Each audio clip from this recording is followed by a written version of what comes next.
Hello વિદ્યાર્થી મિત્રો, કેમ છો? મજામાં?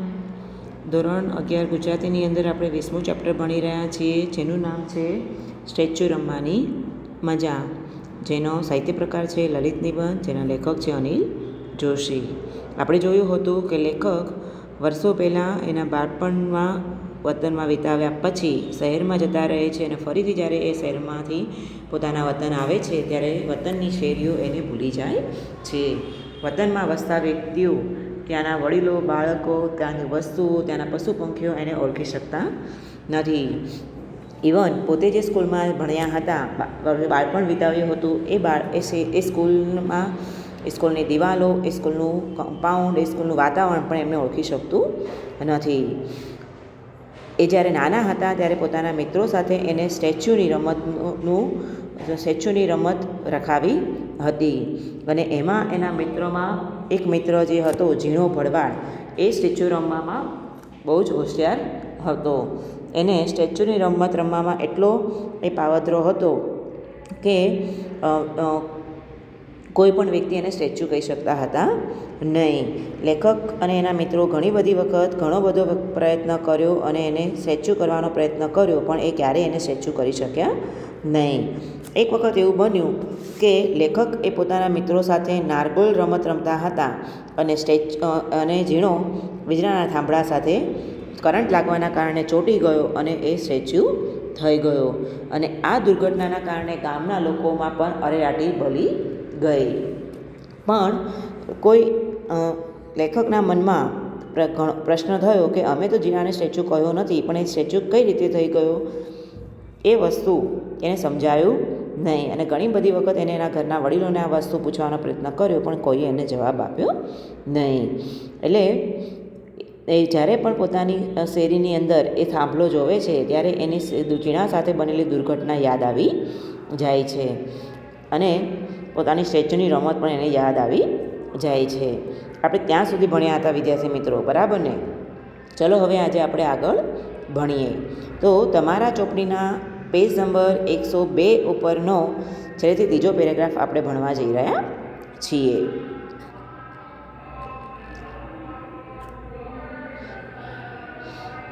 વિષાદભર્યા પગલે હું મારા ઘરની ઓસરીમાં આવું છું. એ ઓસરીમાં ઠાકોરજીના આળિયા પાસે અટકું છું. આળિયો એટલે ગોખલો. આળિયો એટલે ગોખલો એટલે શું કહે છે? હું દુઃખભર્યા વિચાર સાથે મારી ઓસરીમાં આવું છું અને ઠાકોરજીનું જે મંદિર છે, મંદિર પાસે આવીને અટકી જાઉં છું. હળવે હાથે ધીમેકથી ઓળિયો ખોલું છું. ઓળિયો ખોલતા શ્રી કૃષ્ણની પિત્તળ મૂર્તિ જોતાં ભગવાન તમે પણ સ્ટેચ્યુ થઈ ગયા છો એવો સવાલ પૂછીને મૂર્તિ પાછી મૂકી દઉં છું અને ઓળિયો બંધ કરી દઉં છું. એટલે કે ધીમે કરીને ભગવાનનું મંદિર ખોલું છું. ભગવાનની મૂર્તિ જે પિત્તળની છે એ પિત્તળની મૂર્તિને બહાર કાઢું છું અને પછી ભગવાનને પ્રશ્ન કરું છું કે તમે પણ સ્ટેચ્યુ થઈ ગયા. અને એમ કરતાં એ સવાલનો જવાબ મને મળતો નથી અને હું પાછી મૂર્તિને મંદિરમાં મૂકું છું અને પાછો મંદિરનો દરવાજો બંધ કરું છું. અને જન્માષ્ટમીના દિવસોના સ્મરણોથી હું મેળામાં પહોંચી જાઉં છું. એટલે ભગવાન કૃષ્ણને સામે જોઉં છું એટલે મને જન્માષ્ટમીનો તહેવાર યાદ આવી જાય છે. અમે જ્યારે નાના હતા ત્યારે જન્માષ્ટમીના સમયે જે ગામની અંદર મેળો ભરાતો હતો, એ મેળાનો અમે આનંદ માણતા હતા. એ યાદોમાં એ લેખક ખોવાઈ જાય છે. જન્માષ્ટમીના તહેવારની અમે કાગડોળે રાહ જોતા. પંચનાથ પાસે એ દિવસોમાં મોટો મેળો ભરાતો. શું કહે છે? અમે આખા વર્ષની અંદર સૌથી વધારે કોની વાટ જોતા હતા? જન્માષ્ટમીની. અને ત્યારે પંચનાથના મંદિર પાસે શું ભરાતું હતું? મેળો ભરાતો હતો. એ મેળામાં જવાનો થનગનાટ અમે શ્રાવણ મહિનો બેસતા જ અનુભવતા. શું કહે છે? એ મેળામાં જવાની ઉતાવળ અમે શ્રાવણ મહિનો આવે ત્યારથી જ કરવા લાગતા. એક જન્માષ્ટમીની આગલી રાતે મેં મેળામાં જવાની બધી જ તૈયારીઓ કરી દીધી. બજરિયા રંગનું બાંડિયું અને બ્લુ ચડ્ડી ગાદલા નીચે ઇસ્ત્રી કરવા મૂકી દીધી. શું કહે છે?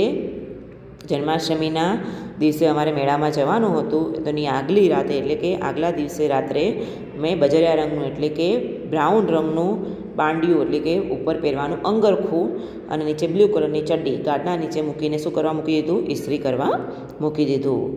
જન્માષ્ટમીની વહેલી સવારે બાએ મને ખૂબ ધમાર્યો એટલે કે બાએ મને નવડાવ્યો. ધમારું એટલે નવડાવવું. માથામાં બાબરી પાડી એટલે માથું વ્યવસ્થિત ઓજળી દીધું. આંખમાં આંજણ આંજી દીધું. આંજણ એટલે કે કાજળ લગાવી દીધું. હું બહુ રૂપાળો નહોતો, છતાં કોઈની નજર ન લાગી જાય એટલે ગાલ પર મેષનું ટપકું કર્યું. મેષનું એટલે કે કાજળનું. હું કે બહુ રૂપાળો નહોતો, પણ મને કશી તકલીફ ના પડે એટલા માટે ગાલ ઉપર શું કર્યું? મેષનું ટપકું કર્યું. 1-2 રૂપિયાનું પરચુરણ પણ વાપરવા આપ્યું. હું તૈયાર થઈને મેળામાં જવા નીકળતો હતો, ત્યાં મારી બા બોલી, મેળામાં જતાં પહેલાં ઠાકોરજી પાસે દીવો મૂકી આવ. એટલે કે આપણે જ્યારે ઘરેથી નીકળતા હોઈએ સવારે, ત્યારે મમ્મી આપણે ઘણી બધી વખત કહેતા હોય છે કે ભાઈ મંદિરમાં ભગવાનની સામે પગે લાગ. એટલે એમ મારી મમ્મીએ મને કીધું કે શું કર, મેળામાં જા એ પહેલાં ભગવાનની સામે દીવો કરીને જજે. લે આ દીવોને બાકસ, ઠાકોરજીને પગે લાગીને પછી મેળામાં જજે. એટલે બાએ મને દીવોને બાકસ આપ્યું અને હું એ લઈને ભગવાનની સામે મેં દીવો કર્યો. મેં બાકસ અને દીવો હાથમાં લીધા. જલ્દી ઓસરીમાં જઈ ઓળિયો ઉગાડ્યો. ઠાકોરજી પાસે દીવો મૂક્યો. દીવાશ્રીથી દીવો પેટાવવો એટલે સળગાવવો. ઠાકોરજીને અડધું પડધું પગે લાગીને ઓળિયો બંધ કરતો ભેરું સાથે મેળામાં જવા નીકળી ગયો. એ શું કહે છે? ઠાકોરજીને પગે લાગી દીવો કર્યો અને મિત્રો બોલાવી રહ્યા હતા, એટલે ઉતાવળમાં મેં શું કર્યું? દીવો કરી અને મંદિરનો દરવાજો બંધ કરી દીધો અને મેળામાં જતો રહ્યો. આખો દિવસ મેળો ખૂંદ્યો, ખૂબ ઉછળકૂદ કરી. મેળો ખૂંદ્યો એટલે કે મેળામાં રમ્યા, દોડ્યા, કૂદ્યા.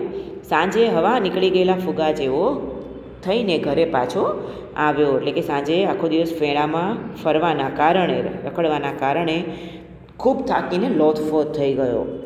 ત્યારે ફળિયાનું વાતાવરણ તંગ એટલે કે ગંભીર હતું. ઘરમાં સૌના મોઢા ચડેલા હતા, એટલે કે ઘરના બધા વ્યક્તિઓ ગુસ્સામાં હતા. ફળિયાની ચોકીમાં જોયું તો કૃષ્ણની કાળી મેષ મૂર્તિ ખાટી છાશમાં પડી હતી. એટલે કે કૃષ્ણની મૂર્તિ કાળી થઈ ચૂકી હતી અને એ ક્યાં પડી હતી? ખાટી છાશમાં મૂકી હતી. ઠાકોરજીનો અડધો બળેલો ઓળિયો ઓસરીના થાંભલી પાસે પડ્યો હતો. એટલે કે ઠાકોરજીનો જે ઓળિયો હતો એ બળી ચૂક્યો હતો, ખાક થઈ ગયો હતો અને એ ક્યાં પડ્યો હતો? ઓસરીના કોર પાસે પડ્યો હતો. ઠાકોરજીની મોરપીંછની સાવરણી, ગાદી, છત્ર, વાઘા બળીને શું થઈ ગયા હતા? રાખ થઈ ગયા હતા. સવારે મેં દીવો સરખો રીતે મૂક્યો નહીં એટલે આ હોનારત સર્જાય. હોનારત એટલે દુર્ઘટના.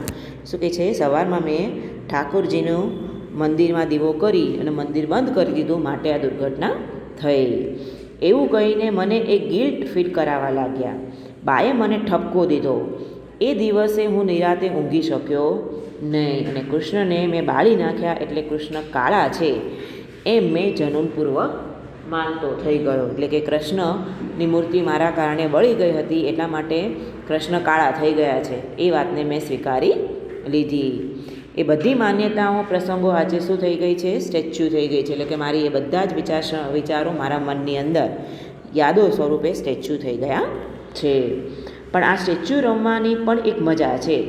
કોઈ બાળકના રમતિયાળ ચાળામાંથી આ સૃષ્ટિ જન્મી હોય તેવો ભાવ વધુ ને વધુ દ્રઢ થતો જાય છે. એટલે કે કોઈ બાળકની રમતિયાળ વૃત્તિ, એનું વર્તન આ રમત માટે એને શું કરી દે છે? વધારે ને વધારે એને ચપળ બનાવી દે છે. કોઈ વસ્તુને ગંભીર સ્વરૂપ આપીને ફિલોસોફી ડોળીએ છીએ તો એની સાથે હલકા ફુલકા ઉડતા પતંગિયા પણ છે અને ઉગડતા ફૂલ પણ છે. એટલે કોઈ વાતને લઈને આપણે ગંભીર રીતે ચર્ચા કરીએ છીએ અને પછી એક ઉઘડતા ફૂલની જેમ આપણે એ ચર્ચાને સાઈડ પર મૂકી દઈએ છીએ. ખરો સવાલ દ્રષ્ટિ છે. એટલે કે ખરો સવાલ શું છે? આપણી વિચારસરણી છે. મૃત્યુને આપણે અત્યંત ગંભીરતાપૂર્વક સ્વીકારીને શોકાતુર થઈએ છીએ ત્યારે કહેવાનું મન થઈ આવે છે કે ઈશ્વરે આપણી સાથે સ્ટેચ્યુ બંધાવ્યું છે. એટલે કે આપણે કોઈ વ્યક્તિ મૃત્યુ પામે ત્યારે દુઃખી થઈ જઈએ છીએ, પણ ઈશ્વરે આપણી સાથે શું રખાવ્યું છે? સ્ટેચ્યુ રખાવ્યું છે. એટલે કે એને જ્યારે ઈચ્છા થાય છે ત્યારે એ આપણને હલનચલન કરવા દે છે અને એને જ્યારે ઈચ્છા થાય છે ત્યારે એ આપણને શું કરી દે છે? સ્ટેચ્યુ કરી દે છે. એટલે કે કોઈ પણ ક્ષણે ગમે તેને સ્ટેચ્યુ કહીને થીજવી શકે છે. આપણે પણ ઈશ્વરને સ્ટેચ્યુ કહીને મંદિરમાં અને પુસ્તકોમાં થીજવી જ દીધા છે. એટલે કે ભગવાનને આપણે શું કર્યા છે? મંદિરની અંદર પણ એક મૂર્તિ સ્વરૂપે, ફોટા સ્વરૂપે આપણે મૂકી દીધા છે. એટલે ત્યાં સ્ટેચ્યુ થઈ ગયા છે. ને જો આમ હોય તો શોકાતુર થઈને જીવ બાળવાનું કોઈ કારણ જ નથી. જો આપણે ભગવાનને સ્ટેચ્યુ કરી શકતા હોય તો ભગવાન પણ આપણને સ્ટેચ્યુ કરી શકે. રમતની ખેલદિલીના આનંદ સિવાય બીજું કાંઈ જ ન ખપે. એટલે કે રમતની અંદર રમતનો આનંદ સિવાય કંઈ જ આપણને લાભકારક હોતું નથી. ખપવું એટલે લાભકારક, ખોટ. આહલાદ પણ સ્ટેચ્યુ થઈને રામના સ્પર્શથી હાલતી ચાલતી થઈ ગઈ હતી. અહલ્યા નામની સ્ત્રી પથ્થર બનેલી હતી, રામનો સ્પર્શ થયો એટલે શું થઈ ગઈ? સ્ત્રી બની ગઈ. તો આપણે મૃત્યુ પામીને હાલતા ચાલતા થઈ શકીએ એની શી ખાતરી? એટલે કે ઘણા બધા વ્યક્તિઓ મૃત્યુ સુધી પહોંચી ગયા હોય અને મૃત્યુને સ્પર્શ કરીને પાછા આવતી રહેતા હોય છે. એવું દરેક વ્યક્તિ સાથે બનતું નથી. ઈશ્વર પણ ઝીણા ભરવા જેવો સ્ટેચ્યુ કહેવામાં ઉત્સાહ છે. ઉડતા પંખીને સ્ટેચ્યુ કહે છે ત્યારે કોચવધ થઈ જાય છે. એટલે શું કહે છે? ઈશ્વર પણ કેવો છે? ઝીણા જેવો સ્ટેચ્યુ કહેવામાં ઉત્સાહ છે. એ ગમે ત્યારે આપણને સ્ટેચ્યુ કહી દે છે. આપણે ચાલતા ચાલતા સ્કૂલેથી ઘરે જતા હોય અને અચાનક જ આપણે સ્ટેચ્યુ કહી દઈએ તો આપણે ત્યાં ને ત્યાં પડી જઈએ છીએ. એટલે કે ઘણા બધા પક્ષીઓને ઉડતા ઉડતા એ સ્ટેચ્યુ કરી નાખે છે અને એ સ્ટેચ્યુ કરવાના કારણે એ પેલા બગલા જેવા દેખાતા પક્ષી યુગલનો જેમ વધ રામ કરે છે એવી રીતે આપણો વધ થઈ જાય છે. વહેતા પવનને સ્ટેચ્યુ કહે છે ત્યારે પવન પડી જાય છે અને ખળખળતા વહેતા પાણીને સ્ટેચ્યુ કહે છે ત્યારે શું થઈ જાય છે? બરફ થઈ જાય છે. એવી જ રીતે એ ઘટાતા વૃક્ષને સ્ટેચ્યુ કહે છે ત્યારે ટેબલ થઈ જાય છે અને એ ભાષાને સ્ટેચ્યુ કહે છે ત્યારે શબ્દકોશ થઈ જાય છે. એ સમયે સ્ટેચ્યુ કહે ત્યારે ભૂતકાળ બની જાય છે.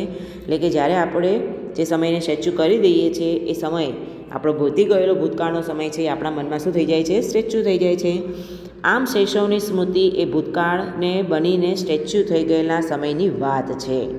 કાંડા ઘડિયા સતત ચાલ્યા કરે છે. એક પછી એક ક્ષણ ઝડપથી સ્ટેચ્યુ થતી જાય છે. સૂર્યનો ગોળો પૂર્વથી ઉચકાઈને પશ્ચિમમાં ફેંકાય છે એમ ગુલમોહરના થડ ઉપર કાન મારતા ઉનાળો સંભળાય છે. એટલે કે સૂર્ય પૂર્વમાં ઉગે છે અને પશ્ચિમમાં જઈને શું થઈ જાય છે? સ્ટેચ્યુ થઈ જાય છે.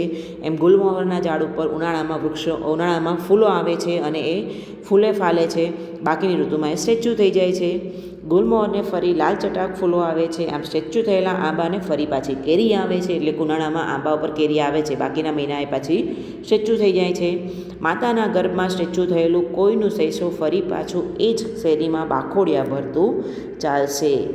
એ મારી શેરીને સ્ટેચ્યુની રમતથી ગુજાવી મૂકશે. એટલે શું કહે છે? કોઈ બાળક માતાના પેટમાં જે સ્ટેચ્યુ થયેલું છે જ્યારે જન્મ લેશે ત્યારે એ બાખોડિયા ભરીને એટલે 4 પગે ચાલશે ત્યારે મારી શેરીમાં ફરીથી સ્ટેચ્યુની રમત પાછી જ રમવા લાગશે. આમ વિદ્યાર્થી મિત્રો, અહીંયા તમારું ચેપ્ટર થયું પૂરું.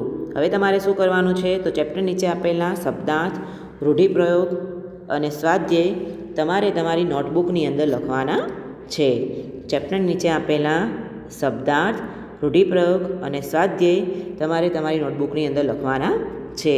હા વિદ્યાર્થી મિત્રો, કેટલાકની ચોપડીની અંદર આ ચેપ્ટરનું સ્વાધ્યાય આપેલું હશે નહીં, પણ અહીંયા જે વિડીયોની અંદર હું તમને બતાવી રહી છું એમાં તમારા પ્રશ્નો તમને દેખાઈ જાય છે. એટલે વિદ્યાર્થી મિત્રો, અહીંયા જે પ્રશ્નો આપેલા છે એ પ્રશ્નોના આધારે તમારે તમારી નોટબુકની અંદર સ્વાધ્યાય લખી નાખવાનું છે. બરાબર? Thank you.